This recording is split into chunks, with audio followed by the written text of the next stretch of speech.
আসসালামু আলাইকুম রহমতুল্লাহ। হোম টুটর একাডেমিতে তোমাদের জানাই স্বাগত। আশা করি তোমরা ভালো আছো। আজ আমি তোমাদের সাথে আলোচনা করব ক্লাস 9 এর ইংলিশ নিয়ে, listen 6 the art of expressing comparison. তোমাদেরকে বলতে চাই, তোমরা যদি আমার চ্যানেল নতুন হয়ে থাকো অবশ্যই চ্যানেলটিকে সাবস্ক্রাইব করিও।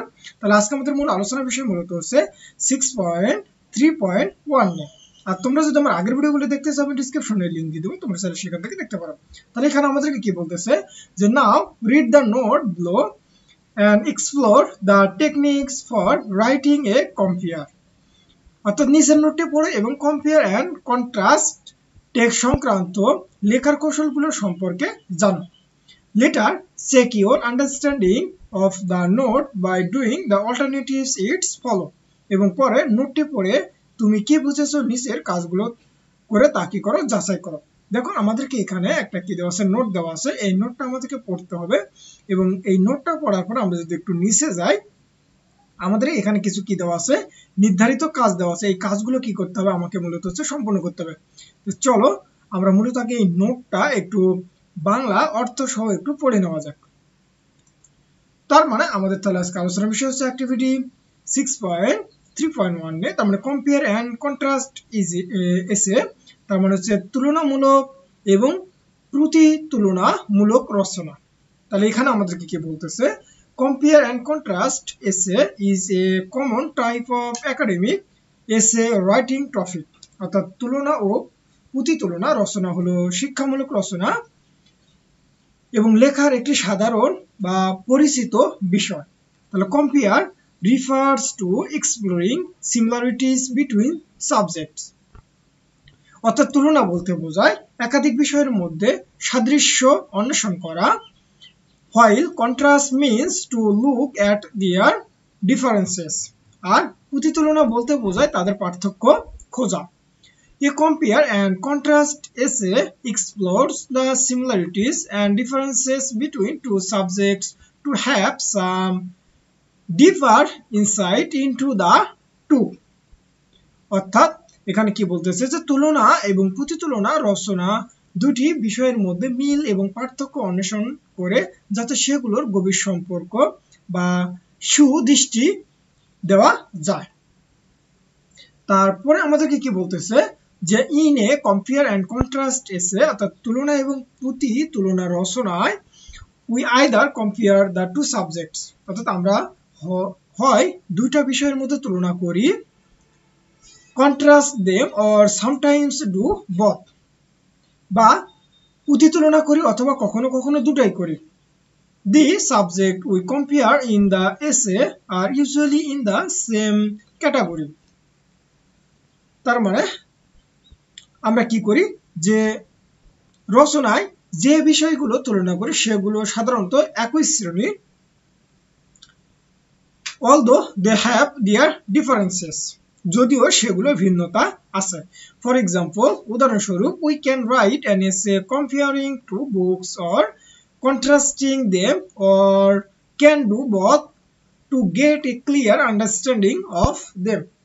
তার মানে উদাহরণস্বরূপ আমরা দুটো বইয়ের মধ্যে তুলনা বা প্রতিতুলনা অথবা দুটো করে রচনা লিখতে পারি যাতে দুটো সম্পর্ক স্পষ্ট পাওয়া যায়।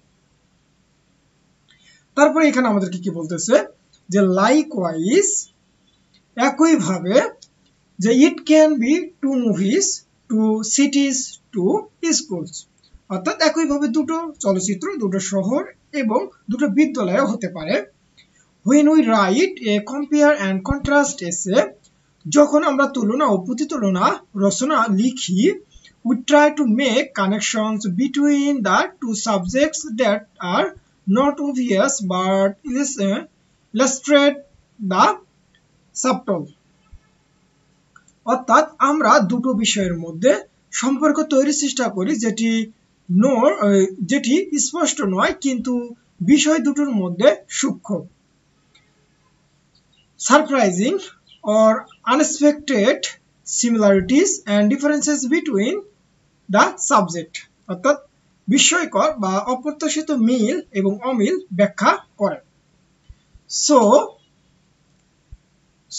to write a compare and contrast essay, you need to use your observations and analytical skills to pay close attention to the issues. তাই তুলনা এবং প্রতিতুলনা রচনা লিখতে হলে বিষয়গুলোর ব্যাপারে মনোযোগ দিতে তোমাকে তোমার পর্যবেক্ষণ এবং বিশ্লেষণী ক্ষমতা ব্যবহার করতে হবে। Analyze the information and make meaningful arguments about the issues to compare them. এবং তুলনা করতে বিষয়গুলো সম্পর্কে তথ্য বিশ্লেষণ এবং অর্থবহ যুক্তি তৈরি করতে হবে। তারপর আমাদেরকে কি বলতেছে যে there are a couple of ways to write a compare and contrast essay. অর্থাৎ তুলনা ও প্রতিতুলনা রচনা লেখার কিছু পদ্ধতি আছে। এখানে আমরা জনপ্রিয় দুটি শিখব। Here we learn about two popular tools. অর্থাৎ আমরা এখানে কটা দুটো শিখব।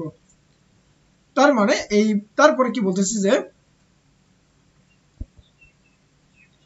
তারপরে আমাদেরকে বলতেছে যে one is the block structure. অর্থাৎ একটি হলো block structure and other is the point by point structure. এবং অন্যটি হচ্ছে পয়েন্ট বাই পয়েন্ট কাঠামো।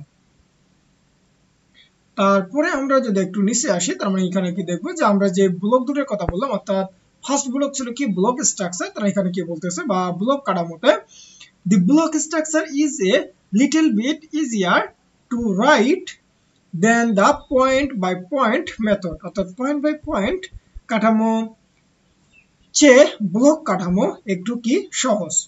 This structure includes an introduction. এই কাঠামোতে থাকে একটি ভূমিকা, two body paragraphs and a conclusion. এবং দুইটি মূল বক্তব্য অনুচ্ছেদে আর একটি উপসংহার। তারপরে কি বলতেছে যে the first body paragraphs talks about various features of one subject. অর্থাৎ প্রথম মূল বক্তব্য অনুচ্ছেদ একটি বিষয়ের বিভিন্ন বৈশিষ্ট্য নিয়ে কথা বলে and the second body paragraph discusses the similar features of another subject. আর দ্বিতীয় মূল বক্তব্য অনুচ্ছেদ অন্য বিষয়টির একই বৈশিষ্ট্য নিয়ে আলোচনা করে। So in the block structure each paragraph focuses on one separate theme. অর্থাৎ তাই ব্লক প্রণালীতে প্রতিটি অনুচ্ছেদ পৃথক জিনিসের উপর আলোকপাত করে and together you have 4 paragraphs. এবং সর্বমোট 4টি কি থাকবে অনুচ্ছেদ থাকবে। এইবার আমাদের হচ্ছে দ্বিতীয় যে স্ট্রাকচার ছিল যেটা ছিল হচ্ছে the point by point structure. অর্থাৎ পয়েন্ট বাই পয়েন্ট কাঠামোতে আমাদেরকে কি বলতেছে this structure gives the readers more detail about the subjects that are compared. অর্থাৎ এই কাঠামো তুলনীয় বিষয়গুলোর সম্পর্কে পাঠককে বিস্তারিত জানার আগে পাঠকগণ কি করে and readers may find it more interesting than the block method. অর্থাৎ পাঠকগণ এটিকে ব্লক কাঠামোর চেয়ে অধিক মজার মনে করতে পারে। তারপরে কি বলতেছে যে this method is a bit different from the block methods as. অর্থাৎ এই ব্লক পদ্ধতি গেল একটু আলাদা, কারণ in this method you will get more than 2 paragraphs in the body. কারণ এই পদ্ধতিতে মূল বক্তব্য অনুচ্ছেদে দুটির চেয়ে অধিক থাকে। Each body paragraph talks about one point of comparison. এবং প্রতিটি মূল বক্তব্য অনুচ্ছেদের তুলনায় একটি দিক নিয়ে আলোচনা করে। For example, উদাহরণস্বরূপ if the first paragraph talks about one point of comparison. উদাহরণস্বরূপ আমরা বলতে পারি যদি প্রথম অনুচ্ছেদ একটি তুলনীয় বিষয় নিয়ে কথা বলে the second paragraph will focus on a different point of comparison. এবং দ্বিতীয় অনুচ্ছেদে ভিন্ন একটি দিক নিয়ে কি করবে কথা বলবে। তারপরে আমাদেরকে এখানে কি বলতেছে যে now let's explore how to brainstorm some similarities and differences between the two subjects to write a compare and contrast essay. অর্থাৎ এখন তুলনা ও প্রতিতুলনা রচনা লিখতে দুটি বিষয়ের মধ্যে মিল অমিল পেতে কিভাবে মাথা খাটাতে হয় চলো সেটা খতিয়ে দেখি। তাহলে এখানে কি বলতেছে যে let's look at simple example of compare and contrast essay from activity 6.1.1. অর্থাৎ এই 6.1.1 কাজ থেকে তুলনা প্রতিতুলনা রচনা সহজে একটি উদাহরণ দেখি। That is which transportation rail or bus you will choose for the journey অর্থাৎ সেটা হলো ভ্রমণের জন্য তুমি রেল না বাস কোন পরিবহন বেছে নেবে to write the essay রচনাটি লিখতে the first thing you should do is to get a piece of paper and make a list with 2 columns অর্থাৎ কি করতে হবে যে রচনাটি লিখতে প্রথমেই যেটি করতে হবে তা হলো এক টুকরো কাগজ নিয়ে মিল অমিল এর দুটি কলাম একটি কি করতে হবে তালিকা করতে হবে সিমিলারিটিজ এন্ড ডিফারেন্সেস এর মধ্যে কি করতে হবে আমাকে মিল অমিল খুঁজে বের করতে হবে তাহলে আমরা মূলত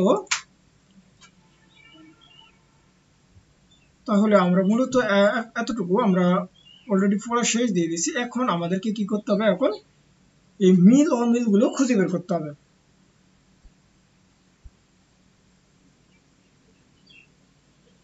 এবার তারপরে আমাদের কি বলতেছে যে দেন অর্থাৎ এখন আমরা শুরু করব মূলত সেখান থেকে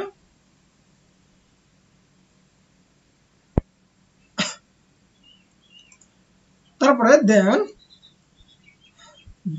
jot down the key things first অর্থাৎ গুরুত্বপূর্ণ বিষয়গুলো লেখো then the most striking ones অর্থাৎ তারপর প্রথমে সবচেয়ে গুরুত্বপূর্ণ বিষয়গুলো লেখো এবং তারপর সবচেয়ে লক্ষণীয় বিষয়গুলো here you can also use a Venn diagram এবং এখানে তুমি ভেন নকশা বা লেখচিত্র two circles that overlap এবং দুটি বৃত্ত যেখানে কি করছে একটি অপরটিকে আংশিকভাবে ঢেকে রাখে now in the section where it overlaps note the similarities and dissimilarities in the part of the circle that does not overlap অর্থাৎ তুমি এই যে কি করবা যে এখন তুমি ভেন চিত্রে নকশা বা লেখচিত্রের দুটি বৃত্ত যেখানে একটি অপরটিকে কি করে ঢেকে রাখে এবং ব্যবহার করতে পারো এখন যে শাখা একটি আংশিক ঢেকে দেয় এবং বৃত্তের যে অংশটি ঢেকে দেয় না সেখানকার মিল অমিলগুলো কি করো নোট করো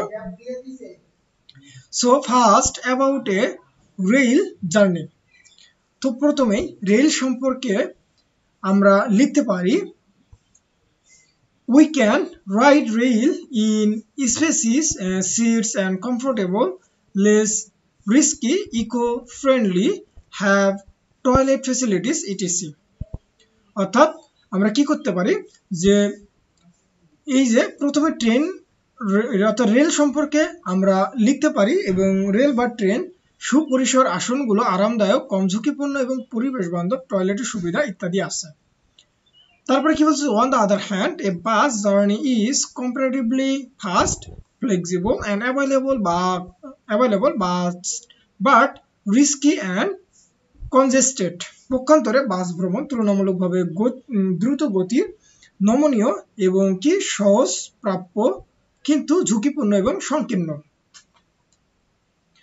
তারপরে now write these characteristics in the part of the circle that does not overlap অর্থাৎ এখন বৃত্তের যে অংশ ঢেকে দেয় না সেখানে এই বৈশিষ্ট্য লেখো and in the section that overlaps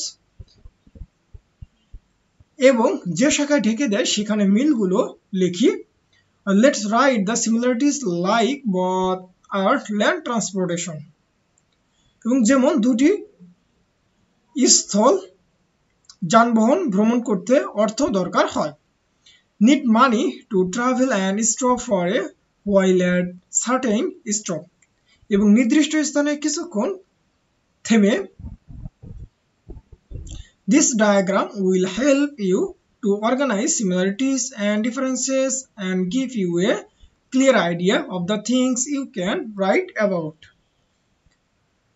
অর্থাৎ এই নকশায় মিল অমিল গোছাতে সাহায্য করে এবং যা সম্পর্কে লিখবে সেটি সম্পর্কে স্পষ্ট ধারণা দেয় now your ideas are ready and organized in the Venn diagram to write the essay অর্থাৎ এখন রচনা লেখার জন্য তোমার ধারণাগুলো ভেন নকশায় প্রস্তুত এবং গোছানো আছে and it look like the following one এবং আরো এটি দেখতে নিচের মতো লাগবে